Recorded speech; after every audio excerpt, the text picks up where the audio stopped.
Hello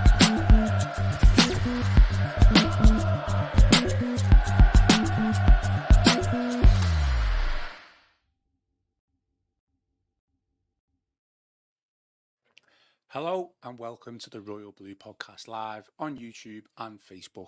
I'm your host Ian Croll, and today I'm joined by the Echo's Everton FC correspondent home and away Joe Thomas. Joe, it was meant to be your day off today, but you seem to be in. What's going on? Well, I thought I'd have a win to talk about maybe. Before I thought, home wins have been so rare this season. I thought, well, you know what, like, got a good opportunity against Palace. I'll come in and make the most of it afterwards, and not paying the price for my own confidence and naivety.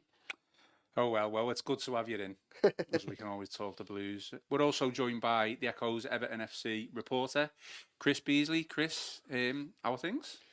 Yeah, as Josh probably already suggested, maybe not quite as good as we thought we might have been today. Yeah, well, it wasn't a great one, was it? And I'm sure that will be discussed at great length in these coming minutes.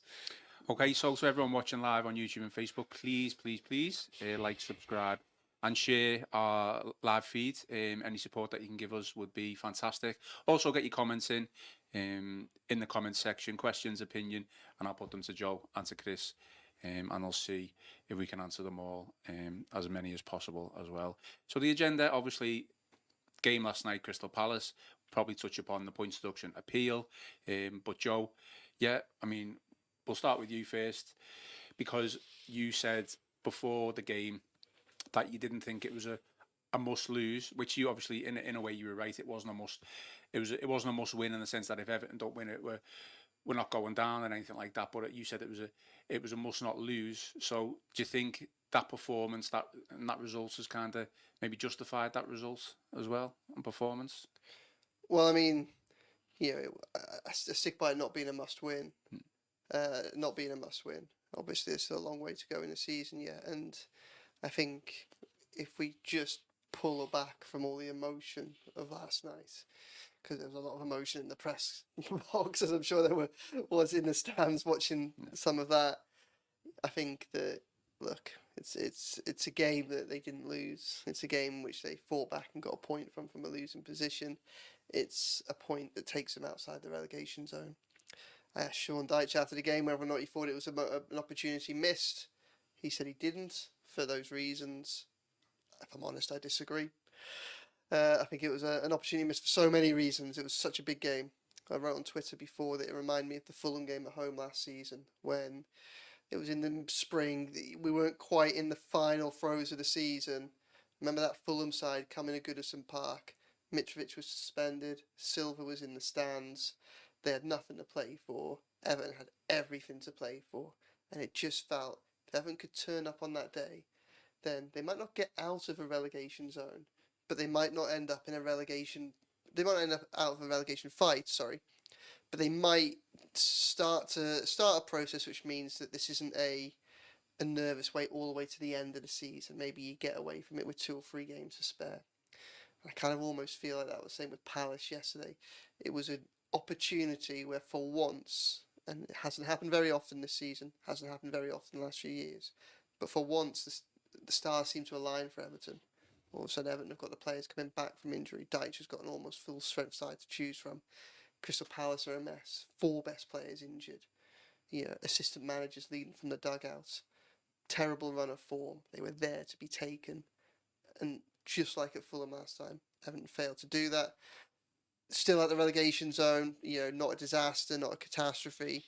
But again, it was an opportunity to lay down a marker, to say, you know what, we're going to do everything that we can to pull ourselves clear of this trouble. Stop waiting on appeal verdicts and things like that. Stop looking at other teams' results. We can handle this ourselves.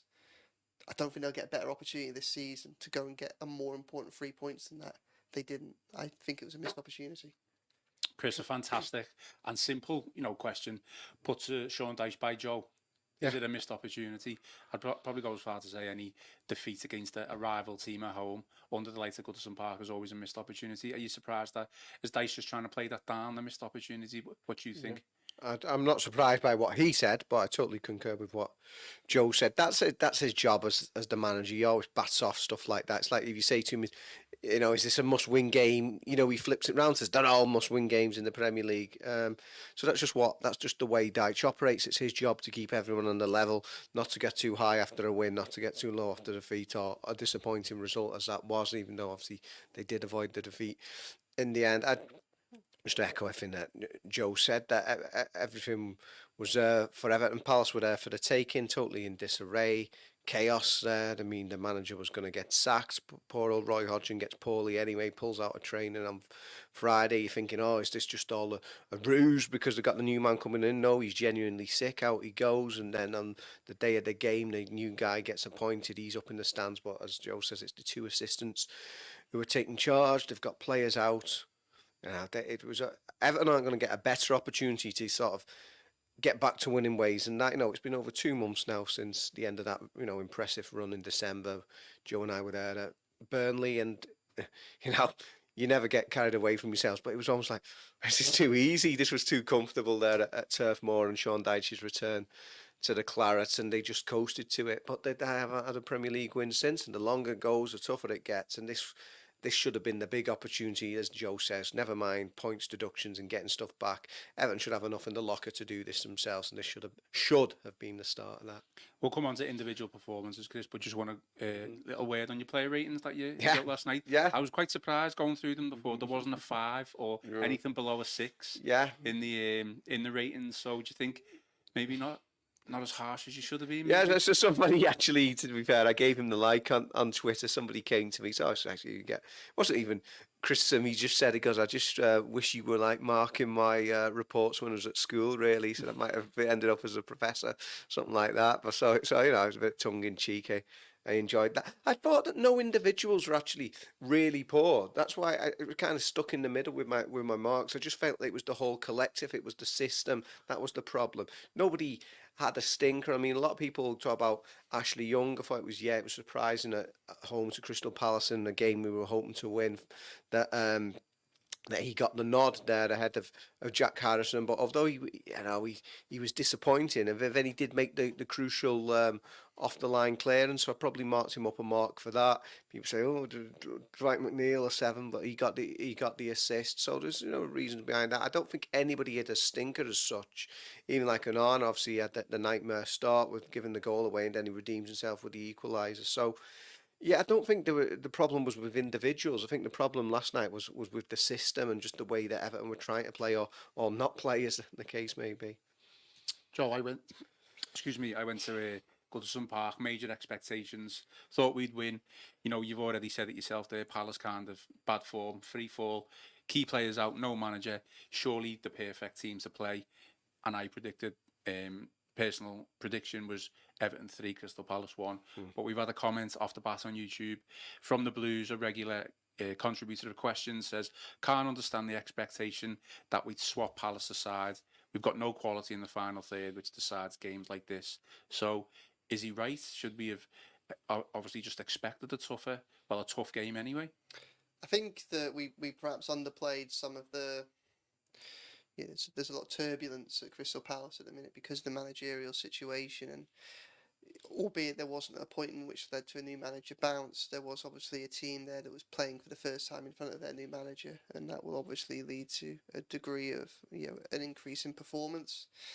And it was a team that was a wounded animal, Crystal Palace, and the problem that Everton have, and maybe we should have been predicted, because I write about this in my match report as being a theme of not just Dyche's Everton, but of Everton perhaps for a couple of years now. They almost struggle more when they're the favourites, and we all knew they were the favourites going to this game, and we were one. I was someone that thought they were heavy favourites, thought they would win, because I thought they would have enough quality to see it through, and maybe the alarm bell should have been ringing at that moment, because I can't think of too many games that Everton have gone into as favourites this season. There would have been both the Luton games, which they lost, and then perhaps they possibly would have been the Wolves and Fulham games at the start of the season, which again lost both of them.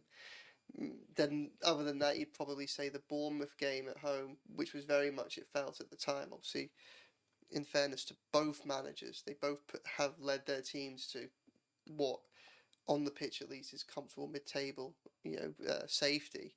But at the time, back in October, Everton hadn't won at home, and Bournemouth were struggling, and it looked like it was almost a battle between two very, very under pressure managers.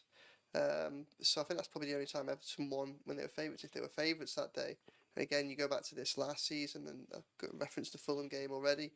Kind of go back to back end of Frank Lampard's tenure. I remember, obviously, there was that memorable game against Crystal Palace when they stayed up. They could have got the job done early. I remember going down to Watford, already relegated. I mean, Roy Hodgson was in charge, already relegated. Number of players out injured. I think their form was bad, but their home form in particular was absolutely atrocious.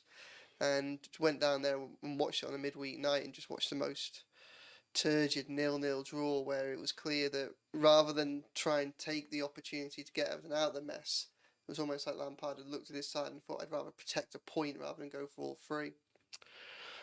But all this being said, I know there's comments about the lack of quality Everton have got going forward. They do have some quality going forward, because we've seen that already this season. I think sometimes it's worth taking the lenses off, and the form hasn't been great over the last 2 months. It's better than the results have suggested, because if you look at the quality of teams that they've played and the games that they've given to those sides throughout that period, then it hasn't been as bad as it sounds like it is when you say 2 months without a win. But you look at the run before that, when it was scoring goals, all right, not for fun, but chance creation hasn't been a problem for Dyche's Everton until now. That's been the big thing. We've all kind of rolled our eyes at various points as he's gone. The stats and the facts don't lie. Look at the XG. Well, for most of his tenure, for most of his 12, 13 months in charge, Everton have created a lot of chances and a lot of good chances. And what we've been doing is sitting here and saying, I can't believe they've missed this and they've missed that. It's been different strikers, different forwards, different attackers that have been missing them. It's only really recent last few weeks where that chance creation's dried up. And for me, there was an obvious solution, and that was Abdoulaye Doucoure's absence. Now, we can talk long, and we have talked long and hard about how the fact that Everton are so reliant on one player to have any kind of attacking threat, it speaks volumes about the way in which players have recruited and different plans have been mix and match and swap betweens across different managers and directors of football for so long. Even more so when you think of the amount of money that has been spent, albeit not in the most recent years. But I was hopeful that Doucoure's return might be the obvious solution to some of that problems, because like Dominic Calvert-Lewin's gone 19 games without scoring. I don't think some of his performances have actually been that bad, and I think he's had a bit of bad luck. I mean, he's missed some big chances, of course he has, but he also hasn't had a lot of chances. And in that 2 month period since Doucoure played once in that, since getting subbed off against Burnley, he just became so isolated, and he's just chasing direct ball after direct ball. He's got two centre-backs on him, or when he does win the knockdown, there's just no one there up and around him, because they haven't got that energy coming from midfield. They're set up there to try not to concede, so they're not launching numbers forward to be around him. I hope that would change last night. It didn't. Obviously, Doucoure was coming back from injury. There's going to be a few teething issues there. But that was my big disappointment, really. I believe that this is an Everton side that can create chances against most opposition. My question mark is whether it can convert enough of those chances. I think that remains a question mark. One that's fair to throw at this Everton side. Abdoulaye Doucoure kind of has to be the solution, because if he's not, then that's going to be problematic. And the thing that concerned me yesterday was that they went even more direct than normal. Like, they just seemed to almost completely bypass. And I know it's not a side that plays through midfield anyway, and I know it's not a side that has wide players to try to get to the byline, but it felt like after 20 minutes of sizing up Palace, they thought, what, we can't break them down. And I think about 20, 30 minutes in, Pickford sent a long ball over the top, and Dominic Calvert-Lewin almost latched onto it. It was almost like that was the worst thing that could happen, because he didn't get there, but it was like, oh, nearly got there. And then the next couple of minutes later, he launched that long ball forward, and McNeil brings it down, does really well, but then it gets half cleared to the edge of the box, and Doucoure has that shot just wide. And you think, oh, this might be a route to success. You can understand why they were thinking that, because he just had two almost opportunities there. But after that was the game plan, and it's the result is troubling, but I almost kind of find the performance a little bit more troubling. And it's every team has bad games, and Everton have gone 2 months without winning the Premier League, and they haven't had many bad performances in there. But the frustrating thing is they've saved one of their worst performances for one of the games that was most winnable, and a game they probably needed to win. And I think when you look at the final months of the season, we don't know what's going to happen with the off-the-pitch issues. But on the pitch, Everton have got a lot of those games coming up. And on one hand, you can look at that and you can say, well, Sheffield United are going to come to Goodison. Burnley are going to come to Goodison. Brentford are going to come to Goodison. Forest are going to come to Goodison. And you look at that and you think, those are the games that if you're going to get out of trouble, they're the ones that you're going to have to win. And what we keep seeing from this Everton side over a couple of years and a couple of different managers is those are the games that almost goes to, those are the games that it almost crumbles in. And that's a worrying sign, because if you can't start to take heart and faith from those games, well, then you're looking at picking up points when you're not the favourites. And okay, Dyche underdogs, we've seen them be effective at that, but you're just asking so much from a small group of players as the season goes on, and to keep drawing from that well again and again and again, to keep providing shock after shock after shock. It's a lot to ask. I mean, just on Joe's point, Chris, obviously since the turn of the year, it has become a massive concern that we just look devoid of ideas when the emphasis seemingly is on Everton to have control of the ball. Yeah. Funnily enough, just been speaking before we came on here, started recording, I suggested maybe the game coming up Brighton might suit Everton better because the emphasis is not going to be on us. But like Joe's just mentioned, the games that we've got at home, you look at them and they're all winnable, but they're all the same type of game as last night, and we struggled massively. Yeah, that's the thing. They need to sort out the home form. I was speaking to Michael Ball early doing his column, so we've got that one to come. It takes a real intense look at this home form and Everton's issues with that. I mean, it's mad, isn't it, really, that for 2 years the away form was just such a issue there. Only a couple of away wins in both of the previous 2 seasons, and they've sort of improved on that score. And they're really struggling at Goodison in the way that Michael Ball looks at it. He talks about how they're struggling to utilise Goodison Park and the way that they should be. Obviously, I won't go into any more detail on that because that's one that we've got coming up. But yeah, I mean, we know Everton are direct and, play to your strengths. And again, it's obviously it'll end up being another goal off a set piece again. But that was dire. The total bypassing of midfield last night and just a total lack of creativity or ideas. As Joe says, Abdoulaye Doucoure was back in there, but yeah, I don't know what they were thinking there. Palace set back, 5 in defence, come break us down, and he just didn't ask the questions. It was I wrote my analysis piece. I mean, compared it to the famous Goodison's greatest night when Bayern Munich complained this is not football, but this was a very different sort of complaint that this is not football, because it was the Evertonians who were complaining this is not football last night up in the main stand where we were, Joe, as you've mentioned.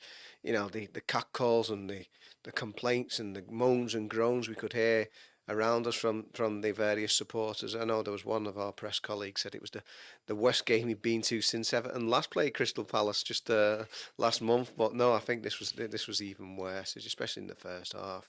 It was so turgid. It was crying out for that bit of inspiration.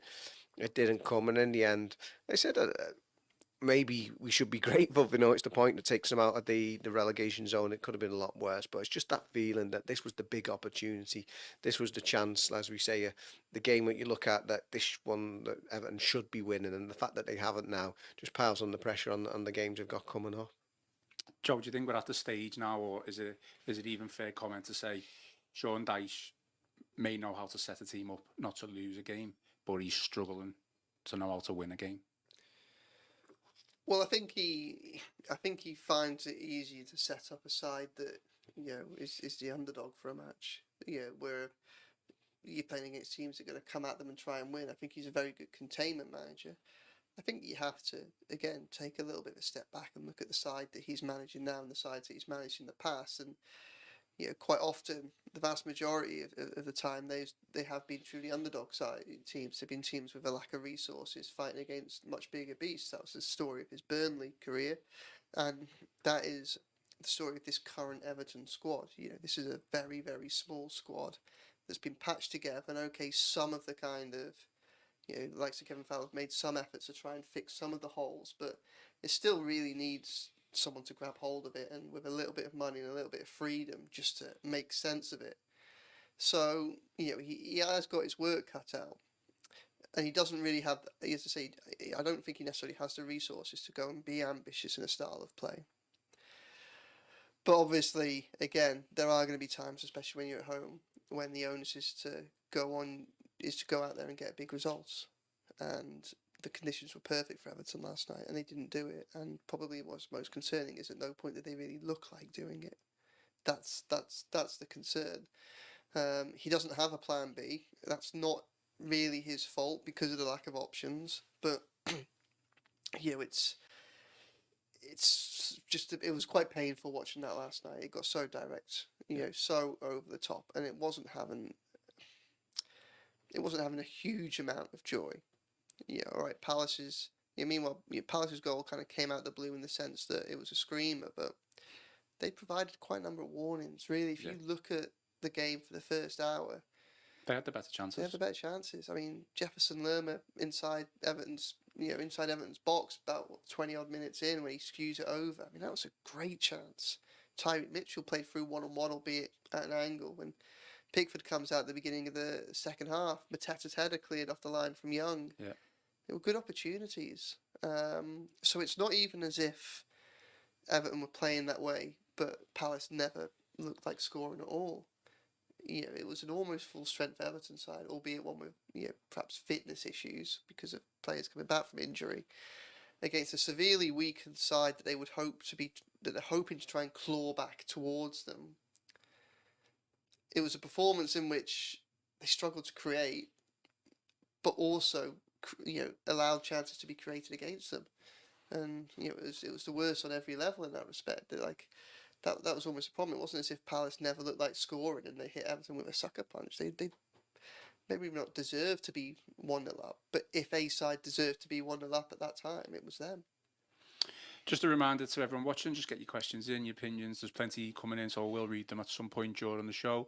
But Chris, one of the most frustrating things for me, and this isn't necessarily even like a Sean Dyche thing, because I feel like it's an Everton thing, but it comes in like transitions of play when we maybe win the ball back, and there's maybe an opportunity for a counter, or just to consolidate possession.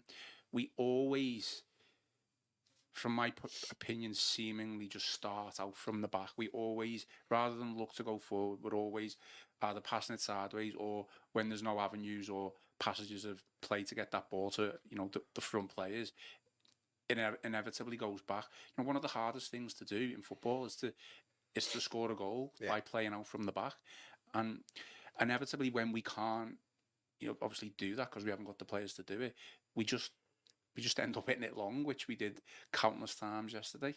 Yeah. I mean, like you say, it's just that's kind of alludes to what the point I was making before about that kind of style doesn't suit Goodison. You need to be on the front foot, sort of asking the questions of the opposition, and if it's too languid, it's too passive, you're not going to get the crowd up. They're going to be getting frustrated. It's just not the way that Everton play the game, and certainly with this group of players, they're not going to be able to be effective in that manner. It's all down to decision making as well from the players as well. I mean, your manager can set you up in a certain way and give you that philosophy of playing, but you've got to have the right decision making yourself as individuals and as a collective. Really have that more football intelligence, and it seems to be something that it's sorely lacking at times. I don't know what it is. And it's like we said, we've been through so many managers in such a relatively short space of time. 8 in as many years under Machiri, and you just got this obviously awful patchwork quilt of a squad that you're trying to make sense out of. But yeah, there just doesn't seem to be sort of playing to the way that both the team and the crowd would like to see, and that's why it gets so frustrating. I mean, just the comments here, the Blues on YouTube has literally just come through. So he says, who do you think, I think this is in reference to what we just said there, Chris. So who do you look at in our squad and say he should be driving the players and making things happen? Our attackers have no pace, and that's why they always end up backwards and sideways. And I don't disagree with that point whatsoever, but we've got we've got two fairly decent wingers who, you know, inevitably can put decent crosses in. We know there's a question mark over Jack Harrison's final ball, but McNeil can always put a good cross in, and we've got, you know, a striker in Calvert-Lewin who's, you know, has been in the past deadly in the 6-yard box. So for me, I just think the problem is that there doesn't seem, over the past certainly 2 months when we've played poor, there doesn't seem to be a massive plan. I think with that, I'm not looking to say we need to break on the counter and, you know, explosive pace that down the wings, but we need some sort of plan, and it's I just don't think it's something that we've got at this moment in time. I think, you know, some of the points that you make there, again, I think they point to the fact that this is, you know, like Chris just said, a patchwork squad that hasn't been coherently put together, essentially. Now, you know, you talk about not making the most of positive transitions. Well, this is a side that isn't really. This is a side that obviously we know it's not built to play possession football, because the vast majority of times it has far less possession than the opponents. But almost Dyche's main aim for this side, or at least my interpretation of his tactics, is to not lose the ball in dangerous areas. It's to not take a chance on, you know, all right, obviously it's risk and reward, but it's not taking a risk on losing the ball while you're in transition going forward in the middle of the park. Obviously that means you don't get the benefits when it does work and get to dangerous positions. But if you look at the side that he's inherited, and if you look at one of the big problems of the last few years, like look at Lampard's Everton. How many goals came from Everton, from this Everton side, or a very closest Everton side, doing exactly that, trying to play through the midfield, losing the ball, being caught on their heels because everyone's pushing forward and they've lost the ball. I think of countless goals under Frank Lampard, and this is almost part of the strategy. I almost think that, you know, Dyche perhaps doesn't trust his side to be able to do that.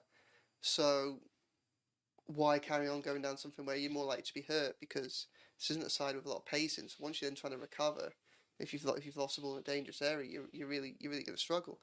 You know, you talk about wingers, and you know, Harrison and McNeil, they can put good balls into the box, but what neither of them are going to do is beat a player.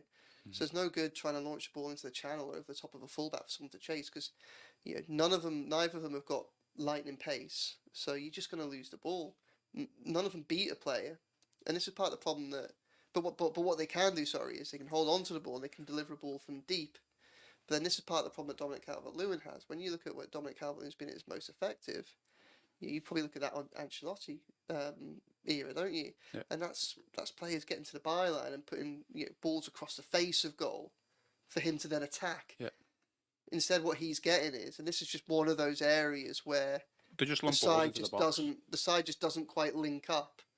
And part of it is, you know, a strategy thing. Maybe it's, you know, might be, you could argue, Dyche holding the players back. Some of it is just trying to deal with the players that he's got, playing to some strengths, but then realising that other players are going to have to, you know, try and adapt to it, but they're going to struggle to, because, you know, look at Dominic Calvert-Lewin. You know, the service of Dominic Calvert-Lewin tends to be balls from deep aimed at his head when he's got nobody around him in the box. He won 17 duels last night. That's huge. He did his job. I thought Dominic Calvert-Lewin played well. You know, he did his job, but there's just no one around them then to get onto the ball, because they're crossing from deep or whatever. Like, there's just no one there to pick up the second ball. Doucoure at his best gives Everton. Doucoure at his best means that it makes that an effective route to Everton. But it doesn't make an effective route because it's necessarily a clever style of play. It makes it effective because Doucoure is a cheat code. Doucoure's energy and his fitness and his enthusiasm, when he is fit, means that he can do everything from playing in that kind of support striker role to getting back and being that extra body in midfield. So he makes up that gap and stops Calvert-Lewin from becoming isolated just because he's just so relentless. And that's how some of Everton's best goals and so many of his goals have come from over recent seasons. But even then, it's not really a coherent strategy. And it's certainly not one, as we've seen for so long. You just can't replicate that without him in the side, because there isn't that dynamism in the squad when you take him out of it. So, you know, it's really difficult, but that's that disjointed nature. And as I say, some of it's probably on Dyche, and, you know, Fowler's been there a couple of years, and obviously they've made some signings and they haven't addressed this. But again, I think that it's very easy and understandable. Look, I'm frustrated by last night. I thought it was awful. I turned up there and I had high expectations, and maybe I was naive, but I thought they would have enough to see them over the line against that Crystal Palace. And part of that is because I've seen what this Dyche can do at its best, and we have seen that. And as a result of that, it's obviously incredibly frustrating and dispiriting and disappointing, because you look at what if that's a template for the rest of the season, then Everton are in trouble. Regardless of whether or not they get any points back, because it's troubling. But it's also important, I think, just sometimes to take a step back. And when we look at some of the criticisms that we make at this Dyche side, you look at what he's inherited, and you look at some of the mistakes have been made from perhaps trying to play in a way that would make us more satisfied watching on, but which this group of players might not necessarily be capable of doing. We've seen for 2 seasons how trying to do that has hurt Everton and left them in relegation battles even without points deductions. So they're just in this horrible transition phase where really it's just about survival. It's surviving through to the point when they either have enough contracts expiring or enough money in the bank, or any money in the bank, to actually be able to go and redesign the side in a summer transfer window. That might happen this summer. It might. There are some big contracts that are going out this summer that are probably not going to get renewed. There's opportunity this summer. There is a pathway to potential stability depending on what happens off the pitch. 777 look troubling to me, but Everton they still might end up in a situation where if they get the green light, look how uncertain and unstable things are at the minute, it might still be slightly better. There's a chance that might happen in the summer. You might have that platform on which you can build. And if you take the points deduction, in fairness, Dyche, regardless of the style of play that we're watching, he's done his bit. They should be mid-table. They should be 10 points clear of a relegation battle right now. We should be looking at it and going, you know what? To be honest, sitting on 30 points, beat Burnley at home, beat Sheffield United at home, probably safe. Maybe only need to find one more win and a draw to get to 40 points. What more can Dyche do? And I think that's the problem. It's hard. It's hard because it's tedious and it's slow and it's difficult and at times it's uninspiring. But the progress is there on the pitch. But obviously it's off the pitch management which make it so difficult. And that is the problem, because when we're looking at the relegation battle, we don't know what's going to happen with the points deduction. We don't know what's going to happen with the first one, what's going to happen with the second. So it feels like Everton are going to have to finish above 3 clubs and then create a buffer for us to feel really safe. And it's difficult to see how Everton create a buffer, create a safety net if they don't win those games like Palace. And I think that's where it perhaps falls on Dyche a little bit. They were off. He admitted that they were off in that first half, but he probably has to take some responsibility for that, because there is no excuse for not being on it in that game, given how high the stakes were. Just on that then, from what Joe said, there's obviously, there's a lot of layers to it all, and there's a lot of things. We know the points deduction is masking everything, but say that we didn't have the points deduction and we had, what would it be, 30 points? Yeah, 30 points. It would be 30 points, but we leave Goodison Park with 30 points and we still draw with Crystal Palace and we still have that performance. Are you as fuming as you are now, or do you think it's, it's all, are you a little bit calmer about the situation? Yeah, I mean, you wouldn't be fuming because obviously he wouldn't have been just out of it. Obviously, they moved out the relegation zone, but moving Palace within 2 points of them, you'd have been way above Palace. But it was like the setup that they played, as Joe said. As you look at the season as a whole on the pitch in terms of what they've achieved, it's absolutely amazing, really, given the lack of resources and what they come from the 2 years before. But just going back to that point about the crosses into the box and stuff, obviously it's a decent combination down the left with Mikalenko and Dwight McNeil. But a lot of people were questioning his decisions down the right last night, in that you'd probably imagined that Jack Harrison would have gone back out onto the wing with Doucoure coming back in, but he's kept with Ashley Young, and like a lot of people were saying both last night and as I've been talking today, that's fine really if you're away from Manchester City the previous game, wanting to dig in and obviously offer you that solidity in that position, that's great, but at home to Crystal Palace you'd have been looking for something a bit more expansive. And Ben Godfrey behind him, you've got other right-back options, natural right-back options, would have probably included Young if you'd have moved him back. But Godfrey continues at right-back, and I thought he was very game again. Godfrey got up a bit of athleticism at times.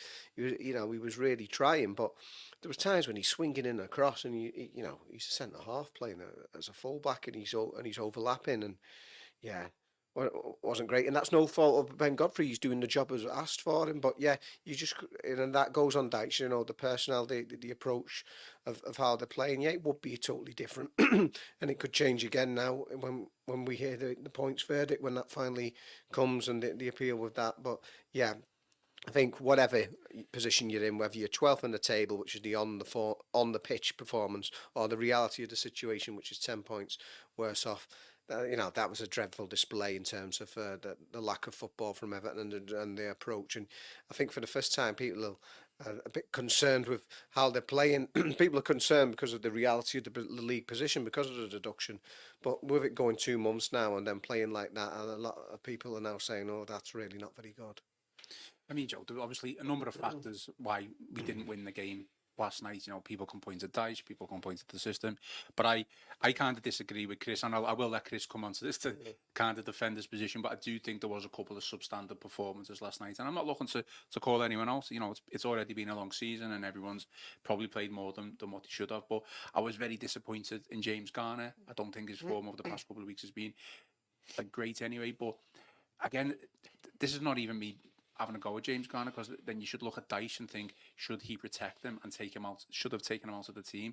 There was a couple of times where his passing was wayward. He didn't really offer much. I mean, he came out after the game, didn't he, and spoke to the press and was kind of pleading with the fans, please don't boo us and just support us. Was it a case of just Dyson is the way he set up, or was there a contribution of poor performances from individual players as well? The question probably comes down to when you look at the style of play that was adopted, because it was more direct than we've seen for most of the season and most of the time under the Dyche. The question probably comes down to, was that on purpose or not? Was that a tactic that Dyche sent those players out to do, or was it something that they fell into during the course of the game? And that's probably where the responsibility lies, because ultimately, look, if you're looking to have a midfielder on the ball making passes, that's not the way to play. And they spent most of that game bypassing the midfield. So in a performance, when you adopt the type of tactics that Everton did for most of that game, you're not really giving these players much of a chance. That's how are they going to drive the team forward when they're spending most of the time with the ball going over their head? Now, obviously, if it was the players that reverted to that, then it's on them. If it was a manager, then it's on him. I think. For Garner, I think Garner's been good this season.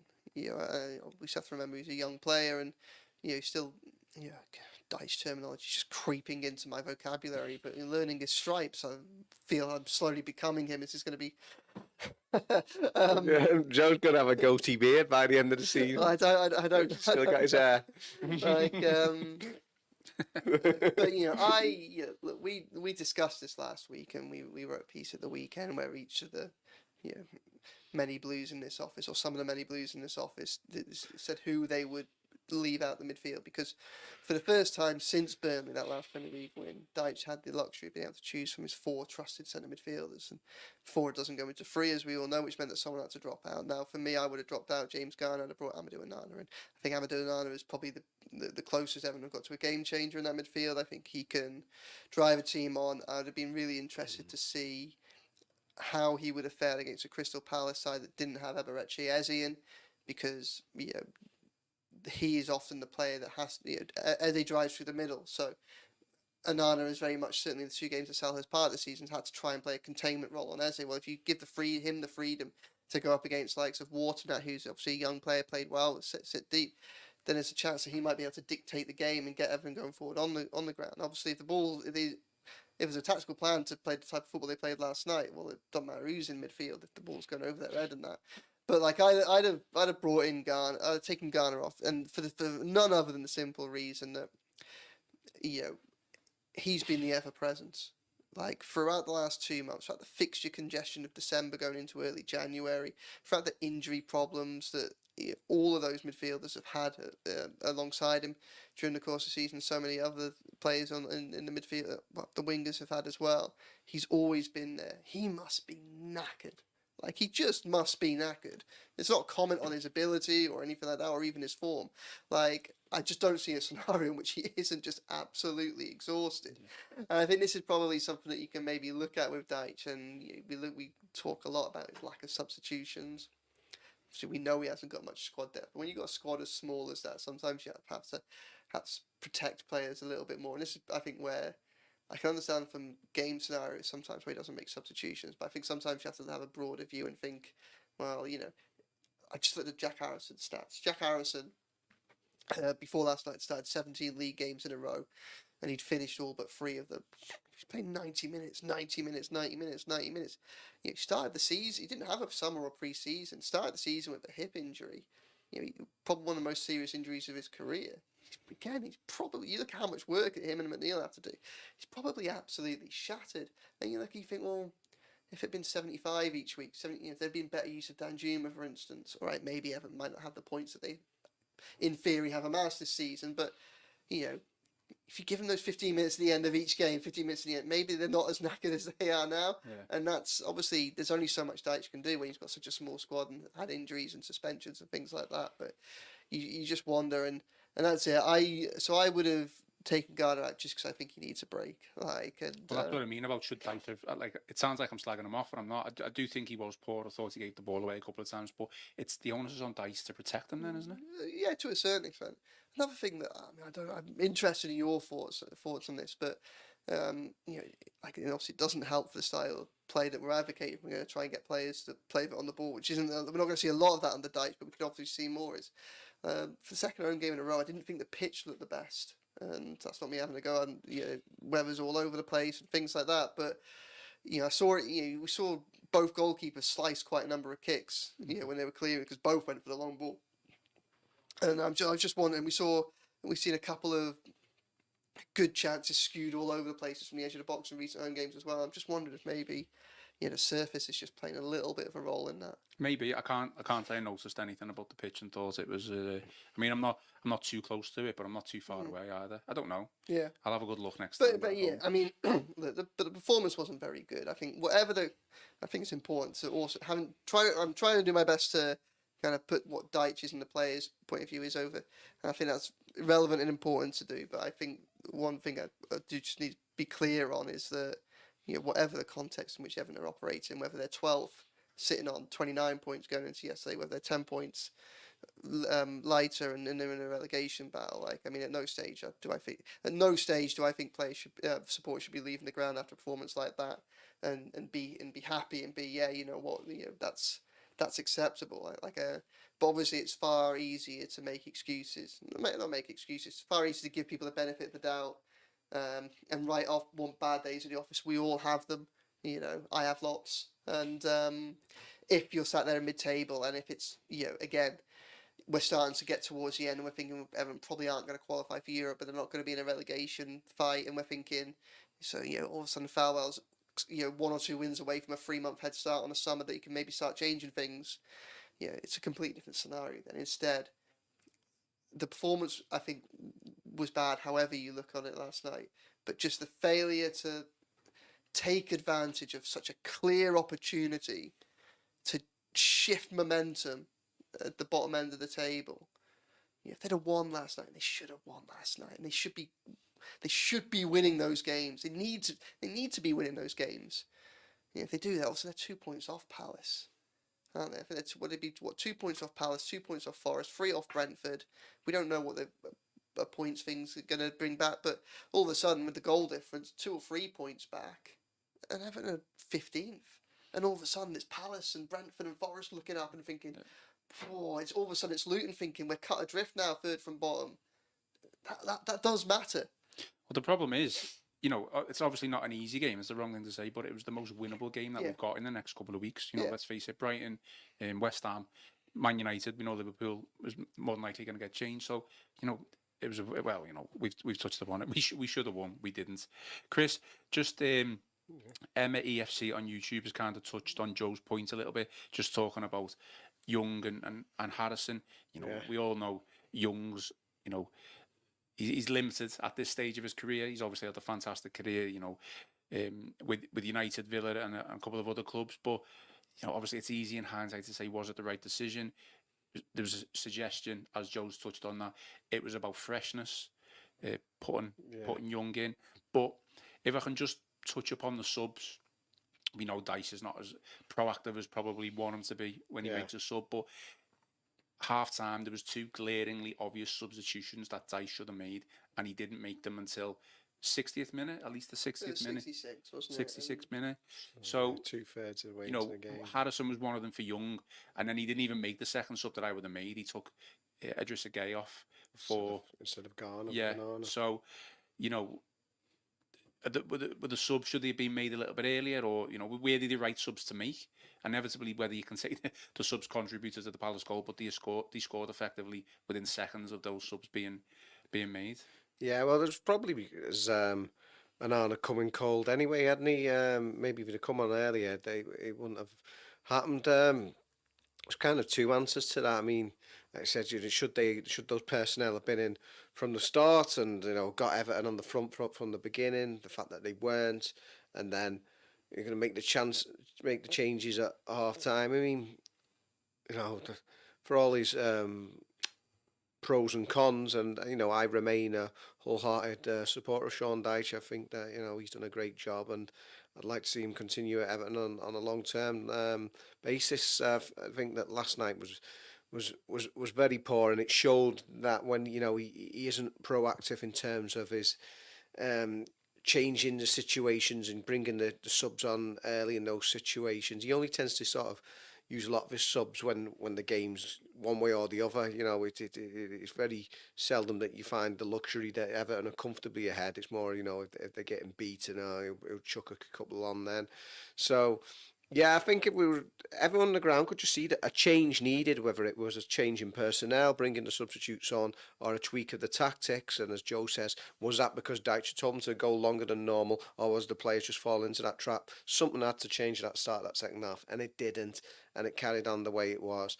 And then you're always sort of inviting that sucker punch or whatever, that counter attack. And as it happened, with Jordan Ayew, who's obviously got his history at Goodison Park and with Everton, sticking the knife in again there. So yeah, I think something needed to change, whether it was personnel or whether it was tactics. You wanted to see something different for that start of the second half, and it just didn't happen. And in the end, they probably came a bit too late, and you could debate whether, like you say, whether it should have been James Garner rather than Garner Gueye, who actually made way for Amadou Onana when he did come on.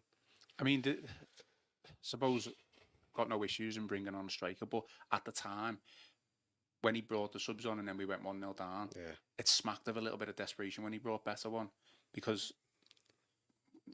whatever formation he went with, we know there's issues with Calvert-Lewin and Beto playing together. Yeah. I'm kind of glad he didn't, because I didn't want him to just go like for like, but I just thought that just looks desperation, that bringing Beto on. Yeah, I think the time when they started with the pair of them together against Luton Town, that was sort of like the low point, because that's their bread and butter. They must have come up against loads of teams who've gone 4-4-2, two big men up front. Maybe with Palace having five at the back, that was the opportunity to do it. I mean, Beto did cause a bit of nuisance value. He occupied them, I think he had one-headed chance, really, and Calvert-Lewin was really feeding on scraps all night.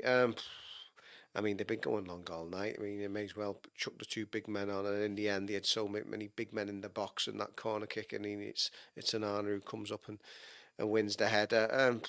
I just think from what I've seen of Beto and Calvert-Lewin together, it just doesn't seem to work. Like you said, maybe it is desperation stuff if you're chasing a game. It doesn't look like an effective partnership. A lot of people were sort of wondering when Beto came in at the start of the season, could they play together? Would that be a decent combination? Given Dyche, of course, predominantly did go 4-4-2 for about almost a decade in charge at Burnley, but even with a few months together working on a daily basis at Finch Farm, they don't seem to be a combination. They're not working in tandem anyway. They offer different strengths as two different types of target men, but there doesn't seem to be much of a combination or an interplay between the pair of them. They're just kind of both doing their own thing without actually working as any kind of real sort of genuine partnership.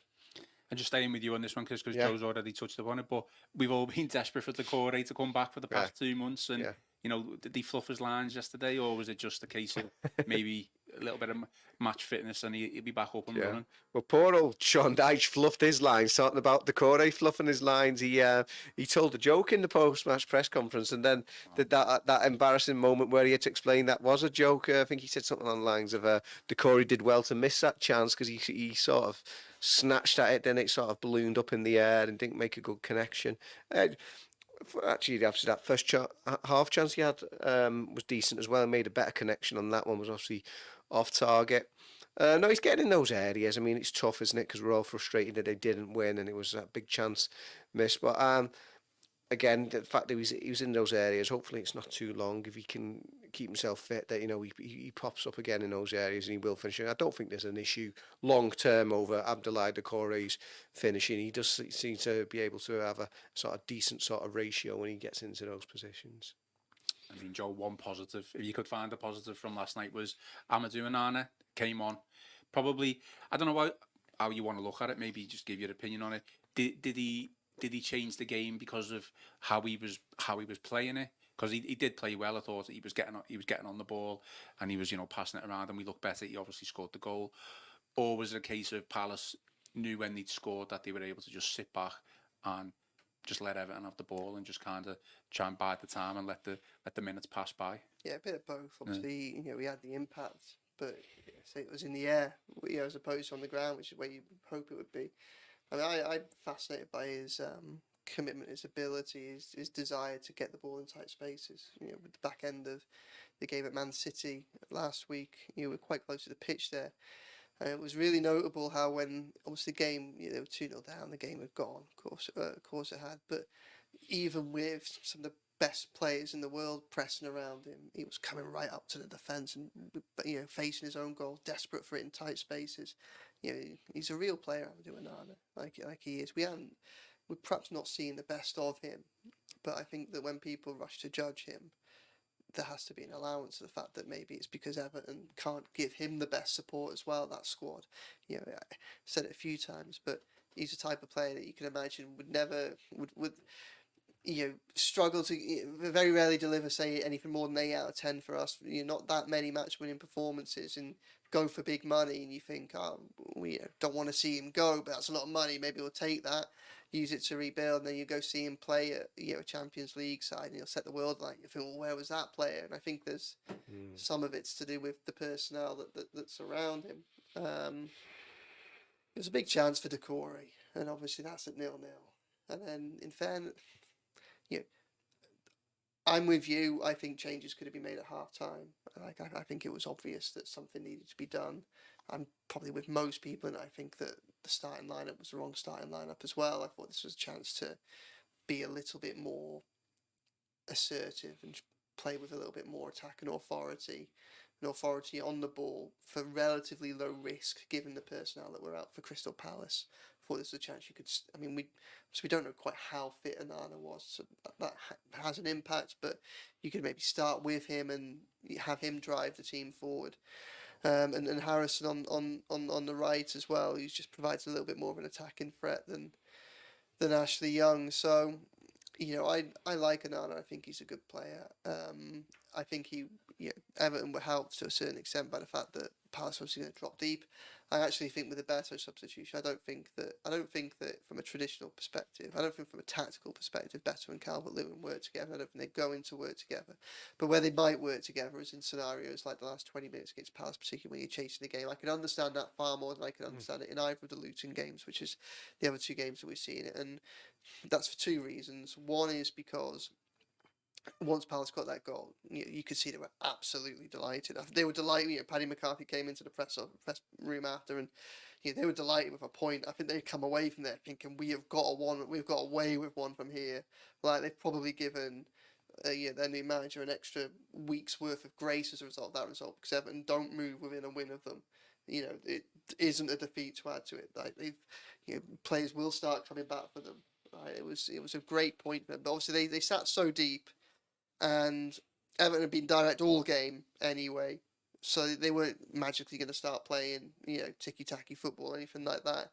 And the difference between Palace and Luton is that Palace, over the course of the season, have been quite vulnerable to set pieces and to balls into the box, which we know is Everton's strength. So having the two big lads up top against that Palace defence actually made a bit of sense. Yeah. Whereas when they've been doing it against the Luton's defence, which is just bread and butter, that's when it's been a little bit more puzzling to go down that route. So, from a Dyche perspective, changing the 66th minute and when the game was goalless, it wasn't to changes driven by going 1-0 behind. That's actually early for him. Like, I think it's later than we would have liked, but it's still early for him. And I've been trying to work out what he meant by. He was asked after the game why Harrison started on the bench, and he said, just for a bit of freshness, for a difference. Yeah. The obvious way to interpret that is that he thought that Young would be fresher. Obviously, which then leads you into a debate over whether the 38-year-old fullback is going to be fresher than the 27-year-old winger. But what I'm wondering, and obviously, it's the lack of clarity, maybe it's a combination, a lack of clarity from him, and also probably us in the press box post-match with the deadlines and for that, not thinking, wait a minute, should we just clarify that point? But part of me wonders whether he meant that he thought that Harrison might provide a bit of freshness or a difference from the bench. One thing he hasn't had, in fairness to Dyche, for his whole, and he isn't going to have for the rest of the season, is options on the bench that can change games. So maybe he thought that side out there was enough, a team that he thinks should have been beating Palace, and then he thought, for once I've got a plan B here, I'll be a little bit cleverer, I'll protect Harrison, and then I've got him as a weapon to come on if things aren't quite going, aren't going to plan. In fairness, things had improved when he came on, just like I did with Onana. I'm still trying to work out what I think he meant by it, because it could mean either. I think, like I said a minute ago, like Harrison just played a lot of games. Someone that didn't have a pre-season, he's played 90 minutes in a lot of those games as well. And I also think, look, a lot of people are going on and saying, Harrison should have started over Young, and I agree with them. But there have also been a lot of people, certainly on the timelines that I see, and what the algorithms throw in my direction, have been asking questions of Harrison for the last 2 or 3 weeks. Yeah, I think that's the thing, isn't it? It's not like I don't think that it was a glaringly obvious error from Sean Dyche. Like, at the end of the day, he's got a very small squad that's getting very deep into a very long season, which has been arduous on the pitch.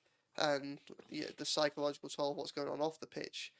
James Garner references it's a corner after the game. It must have an impact, and it's just a shame that I think that as I say, 2 months without a Premier League win, but there've been a lot of very good performances against very good sides in that. There was the Wolves game, that was a nightmare, of course it was. There was the Fulham performance in the Carabao Cup, which was a shame. Just before Christmas as well. But it's just really, I don't know if it's unfortunate or if it's poor. And if it's poor, I don't know if it's from the management team or I don't know if it's the players. But it's a real shame that they reserved one of their worst performances for probably the game that mattered most. I think you're right. I think just to touch on that from my personal point of view, there has been question marks over Harrison, hasn't there? And rightly so. I just think it's not obviously there you've tried to get into Dyche's mind why he's picked Young over Harrison, and you can look at it both ways, can't you? But when a manager starts overthinking things, it could cause serious problems. And I do think that regardless of who you're playing, Everton are in a position to be chopping and changing things. It's great if we have the options, but you just play your best team. Yeah. You just play your best team. Anyway, I promised questions, and here they are, because we've been going for just under an hour, and I just want to get you. There's no update, by the way, but I just want to get your thoughts on the appeal. So we'll quickly go over that. So Peter Collins on YouTube has said 7 defensive players at home against a poor, depleted Crystal Palace team is unforgivable. I mean, not much. Well, unforgivable, but I think there's many who share his sentiments there. You got a centre back playing out of position at right back, and although Ashley Young was a winger early in his career, someone who's been mostly playing at full back in recent years, pushed up to play on the wing. So there's it was a defence-minded setup. I think there's no sort of two ways about that. Joe Two-Wheel Lucas on YouTube has said, surely it's time to seriously question Sean Dyche's lack of imagination with our attacking strategy. I mean, we've kind of touched upon that already, but I think, look, it's a far from ideal scenario for everyone. Like, he just doesn't have very many options, and even fewer when you look at the Danjuma, who is probably the one attacking option that perhaps gives you an opportunity to maybe change, at least have a go at something slightly different, see if it works with him, maybe playing off Dominic Calvert-Lewin. And with him also being probably the only player that Everton have got attacking-wise that can run at people and perhaps beat a winger, beat a fullback and get to the byline, that's another option that's shown from him. I think we have to remember the tools that Sean Dyche has got at his disposal, and they aren't many. and they are basically Dominic Calvert-Lewin up top, or your other big man, in Beto, albeit a slightly different profile. Now, you can look at recruitment over the summer and you can say, well, would it not have been helpful to get some variety in there? They signed Yusuf Chimiti and Beto, so now they have 3 strikers, and they're three strikers are all about 6'3", 6'4", who, even if they might not describe themselves as target men, probably going to end up being put into that category or used that way for a lot of it. Chimiti might have a bit more about him on the ball. I'm not sure at the moment. We haven't seen too much of him. At that point, you kind of do wonder whether. You wonder whether, well, if they had Tom Cannon, it's not even a case of going out and buying someone new. If they managed to keep hold of Tom Cannon, who wasn't proven in the Premier League, of course he wasn't, but scored goals in the Championship and felt like a relatively free hit. Look at what happens to Goodison when Dobbin comes on, as opposed to another player. Like, when you're giving opportunities to players that come through your own academy, like, it gives everybody a lift. I think it's a real shame that Tom Cannon didn't get that opportunity this season. And I think that over the course of December and January, we might have seen a little bit more of him if he'd have still been in it. Would he have cut it? I don't know. I like him a lot. I think he's a good player. I think he will score goals in the Premiership in the Premier League eventually. But I don't know that he would be the answer for this Evans side. But I've liked to seen it try. But again, there is a lack of imagination, but there's also just a massive lack of options. And that isn't really Sean Dyche's fault, because a lot of that comes to just a lack of resources from the hand that him and Farwell have been dealt. And whilst obviously there's a big commitment to spending, there's a commitment to spending a lot of money on Beto, we probably have to, again, not lose sight of where we've been for the last 2 years, because for the last 2 years we've been saying if Dominic Calvert-Lewin is injured or out of form, then surely Everton needs someone of a similar mould to make the rest of the system tick. That's what we've been saying for 2 years, because we saw a lot last season when Everton tried to play this way of football, but with Neil Maupay up top, or with Ellis Sims up top, and it just didn't. And then it completely didn't work. So I think sometimes it's easy to lose sight of, I want to say, how far come. Maybe it's more a case of lose sight of how much progress Dyche has made with this side. I understand it, because obviously it's an unhappy situation watching performances and struggles like that, or against Luton at home in either game, and other teams and that as well. I also understand the frustration because we have the 10-point deduction and the relegation fight as a result. But sometimes it does just help just to take a step back and say, what, not necessarily what would you like Dyche to do differently, but what could he do differently? Because how would you set up differently to attack? There aren't many options there, especially when Danjuma's injured. I'm not paid Dyche money to answer that question. Only joking. Chris, so 2 more questions and we'll finish off. So Phil Brady on YouTube has said, Doucoure is a dreadful footballer, and if you are hanging on him to take us forward, we are exactly where we should be. It's not Dyche, it's the players we have. Well, that's interesting, given that he's Everton's top scorer. What's he got? Was it 5 at the end of last season, 6 this year? The man whose goal prevented Everton from their first relegation in 72 years. I think that's a bit of a harsh comment there from Alice. I don't know. Have we got a bit of a renegade red come in and mixing things up? I think that's a bit harsh on Doucoure. Bad miss last night, but yes, to describe him as a dreadful footballer. I can understand the reliance on any one player, whether good or bad or indifferent. It's a dangerous game to be playing, but I think it's rather unfair. Amadou Onana to describe him as a dreadful football, and given the winning ratio that when he's been in the side compared to when he hasn't, not just under Dyche but under other managers as well. I mean, we used to have actually, when Tommy Smith was an Echo columnist, the various categories people would write in, and they'd either be given a fair tackle, bounce ball, or over the top. I think I'd have to give an over the top to that one for Doucoure. I think that's a bit unfair. I mean, just to jump in, I think it's probably best not to start accusing our listeners of being secret Reds. Maybe not secret. Maybe he's just coming in causing trouble. I don't know. I think I can kind of I can understand in the sense that Doucoure isn't a typical modern player. That his strengths aren't the strengths of what we increasingly see. It's so many players and managers conform to the same style of what's popular at the minute. He's someone who's very much, his strength lies in his energy, in his enthusiasm, his relentlessness, his physicality. But it's precisely that makes him so effective, because so many sides for so long, certainly for the last 12 months, have just really, really failed to deal with him. Like I say, he's a bit of a cheat code. Like, he's almost 1.5 players, and that's why Everton miss him so dearly when he's not there. I mean, I don't think anyone's suggesting he's got the finesse or technical ability of a Lionel Messi, or even a Onana, to be honest. But I don't. His impact over the last year speaks for itself, and that, look, let's take a step back. Yeah, But let's take a step back. Like, there haven't been many more effective attacking midfielders, if that's what you want to class them as, in the Premier League over the 12 months of Sean Dyche and Doucoure. Him and Dwight McNeil were a lot, and probably him, Dwight McNeil, and Jordan Pickford are largely the reason Everton managed to stay up last season. Yeah. Well, there you go. It's a game of opinions, and thank you for your contribution, Phil Brady. Chris, last comment before we go on to the point of deduction, dead quick. Simon C has said on YouTube, says, we need wingers, whoever they are, to get back to the byline, get crosses in. We lack pace, we lack width in the wide areas.